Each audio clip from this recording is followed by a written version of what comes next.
خداوند کے نام میں آپ کی سلامتی ہو۔ میں Humayun Javed from Lahore Punjab Pakistan, student team Humayun Javed کا فاؤنڈر، فوکس ٹی وی اور صدیق چینل ویلفیئر فاؤنڈیشن کی طرف سے آپ کا شکریہ کرتا ہوں کہ آپ اس ویڈیو کو پلے کر کے سن رہے ہیں۔ تو ہمارے ساتھ کیمرہ مین ہے رفاقت کھوکھر صاحب، جو کہ جرنلسٹ ہیں اور اچھے صحافیوں میں ان کا نام ہے، اور یہ خدمت کا جذبہ انہیں خداوند کی طرف سے ملا اور یہ لوگوں کے لیے بابرکت ٹھہرے۔ آپ سب ان کے لیے بھی دعا کریں اور ہماری ٹیم کے لیے بھی دعا کیجیے گا۔ آئے ہم آج جو سرمن کو میں پیش کرنے جا رہا ہوں تو اس کا موضوع ہے بدرو، یعنی ایول فورسز کے ٹاپک پہ ہم آج سرمن سنیں گے۔ تو کلام مقدس میں ہم لوکا کی انجیل 11 باب اور 24 آیت سے پڑھیں گے۔ جب ناپاک روح آدمی سے نکلتی ہے تو سوکھے مقاموں میں آرام ڈھونڈتی پھرتی ہے، اور جب نہیں پاتی تو کہتی ہے کہ میں اپنے اسی گھر میں لوٹ جاؤں گی جس سے نکلی ہوں، اور آ کر اسے جڑا ہوا اور آراستہ پاتی ہے۔ پھر جا کر اور 7 روحیں اپنے سے بری ہمراہ لے آتی ہے اور اس میں داخل ہو کر وہاں بستی ہے، اور اس آدمی کا پچھلا حال پہلے سے بھی خراب ہو جاتا ہے۔ تو آج ہمارا جو موضوع ہے بدرو، تو ہم دیکھیں گے کہ ایک دنیا کے اندر ہم 2 فورسز کو دیکھتے ہیں، ایک ایول فورسز کو، ایک اسپرچل گاڈلی وزڈم کی فورسز کو، یعنی کہ ایک اچھائی کی قوت کو اور ایک برائی کی قوت کو۔ تو جب ہماری زندگی کے اندر کلام حق کا روح ہوتا ہے، کلام حق کی تاثیر ہوتی ہے، اور ہم دوسروں میں یا اپنے آپ میں اچھائی دیکھتے ہیں، تو اس کا مطلب ہے کہ ہمارے اندر ایک اچھائی کی قوت موجود ہے۔ اور جب ہم کسی میں ناپاکی، شریر کی طاقتیں دیکھتے ہیں، یا پھر چال چلن میں ہم ناپاکیاں دیکھتے ہیں،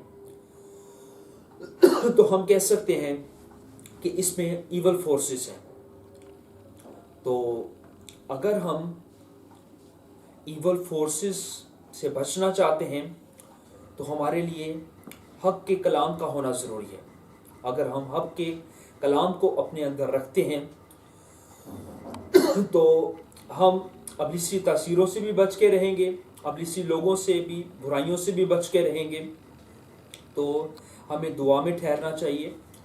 اسی طرح اگر ہماری زندگی کے اندر دعا کی نعمت نہیں ہے، پرستش کا مسئلہ نہیں ہے، کلام کی نعمتوں کو ہم استعمال نہیں کرتے، بائبل ریڈنگ نہیں کرتے، یا ہمارے اندر ناپاکیوں سے متاثر ہونے کی صفات موجود ہیں، اور ہم برائی کی طرف دھستے چلے جاتے ہیں، اور ہمارا وجود بیماریوں کا شکار ہو جاتا ہے، کیونکہ جب ہی ہم ناپاک عادات کا شکار ہوں گے تو بری روحیں ہماری طرف متوجہ ہو جائیں گی، کیونکہ وہ دیکھتی ہیں کہ ہمارے لیے کوئی اپنا مل گیا ہے جو کہ ہمارے ساتھ رہے گا اور ہماری ایول فورسز کی پروموشن کرے گا۔ اگر ہم جھوٹ بولتے ہیں تو بیک سے کوئی ایول فورسز ہمارے ساتھ کام کر رہی ہوتی ہے۔ اگر ہم کسی کو دھوکہ دیتے ہیں، گالیاں بکتے ہیں، تو ہمارے اندر ایول فورسز کام کر رہی ہوتی ہیں۔ لیکن اگر ہم کسی کو دعا دیتے ہیں، اگر ہم کسی کے لیے برکت چاہتے ہیں، اگر ہم کسی کے لیے پرستش کے گن گاتے ہیں، اگر ہمارے اندر کلام کی ورسز نکلتی ہیں، اگر ہمارے لیے لوگ دعائیں دیتے ہیں یا ہم کسی کے لیے دعائیں دیتے ہیں، تو اس کے لیے ہمیں سوچنا ہوگا کہ ہمارے ساتھ خدا کا روح کام کر رہے ہیں۔ اور اگر ہم کسی کے لیے بد دعا، چال چلن میں ناپاکیاں رکھتے ہیں، تو اس کا مطلب ہے کہ ہماری زندگیوں میں کہیں نہ کہیں ایول فورسز کام کر رہی ہیں۔ ایول اینٹیٹیز کو ریموو کرنے کے لیے خداوند کا کلام ہی کافی ہے۔ ایول فورسز کو ریموو کرنے کے لیے خداوند کا لہو بھی کافی ہے، اور خداوند کا نام بھی کافی ہے۔ آئے ہم مل کر دعا کریں گے کہ ہمیں خداوند ایول فورسز سے رہا کرے۔